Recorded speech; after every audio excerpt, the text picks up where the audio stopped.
1 year after the Canon EOS R5 was announced, Canon delivered 5 firmware updates, and here we are, just over 1 year after the R5 II was announced, we also have 5 firmware updates.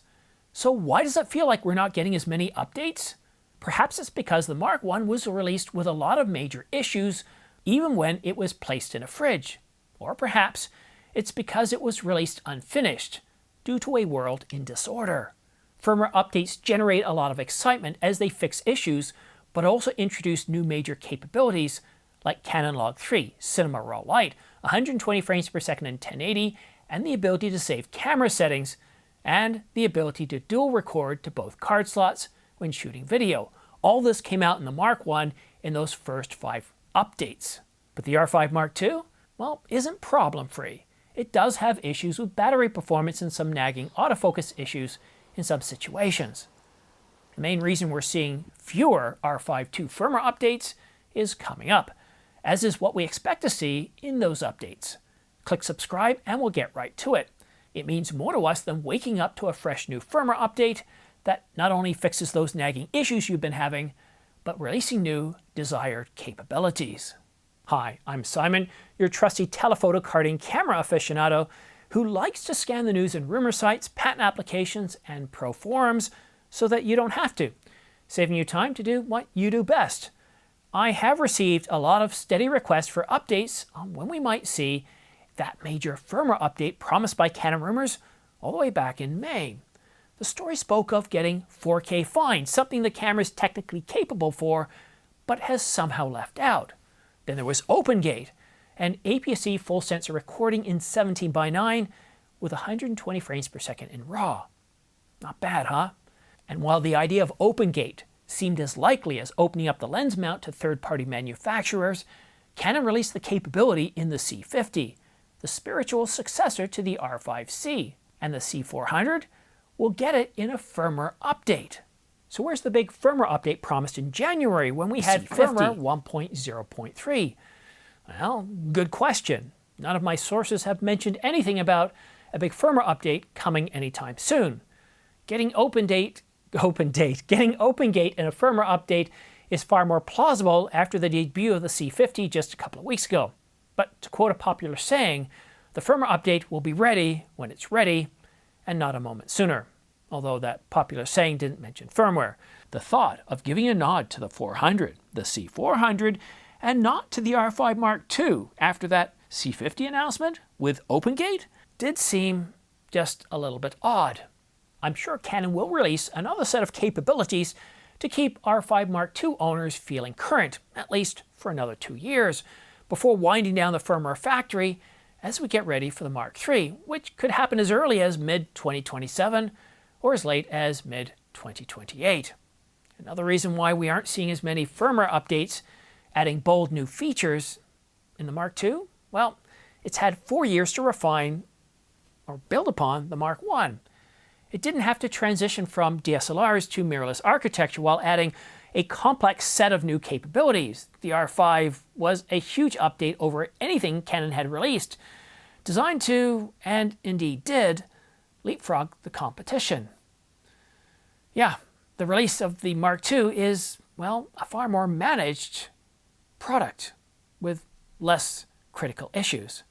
Though I have had some strange issues with the R5 II autofocus not responding with the 100 to 500 millimeter when trying to lock onto birds in the spring in temperatures of around -2 to 7 degrees Celsius. However, playing with the power setting capabilities seemed to help, but once the weather warmed up, I didn't have any issues at all. So yeah, there are some gremlins in the camera, but Canon is moving forward with updates, and it's mostly based on a planned roadmap. And when I was at Canon HQ yesterday, they oddly didn't take me into the skiff and share them with me. However, if you've got some information to share with our viewers that you've overheard about a major firmware update or anything else germane, please email me at simondyates@gmail.com. Now, as we get closer to Black Friday, we're going to start to see the best prices of the year, despite what happened earlier in the year when we had those price increases. We'll roll back past that, at least for Canon, Nikon, and Panasonic. And with some sales already offering up to $300 off some lenses, well, things are looking positive. We're about a month away from Black Friday, and Black Friday is different now. It's not just a United States sale day. We're seeing it around the world. And retailers aren't just waiting for Black Friday. You're seeing sales.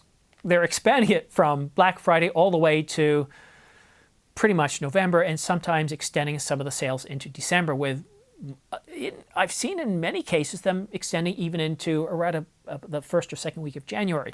However, if you see a sale and it looks really, really good, I consider buying it. Now, if you think it might go on sale, then check out with that retailer and ask them, look, if it goes on sale between now and Christmas, will you lower the price? And most of them will. So you see it, it's a good price, buy it, because the last thing you want to wait is see it be sold out.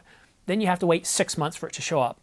And if you don't think this happens, check the Canon apologies for not shipping products page.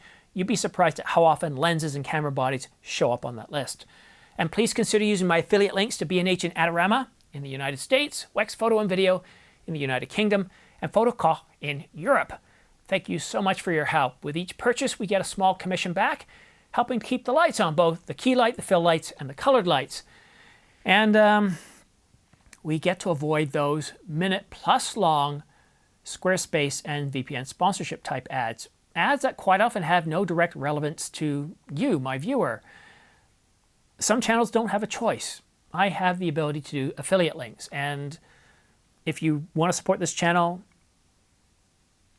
what better way to do it than to use any of the retailers that I'm partnered with, because it doesn't add to the cost. I get a small commission back. We both benefit, and it's the best of both worlds. That being said, there's also a lot of great local camera stores. Please support them as well. My local camera store is in Toronto.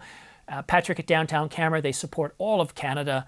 And if you just go ahead and mention my name and say, hey, Simon told me to call you and said you might sharpen your pencil for me, I'm looking at buying, and lead into it. Really good guy, very personable.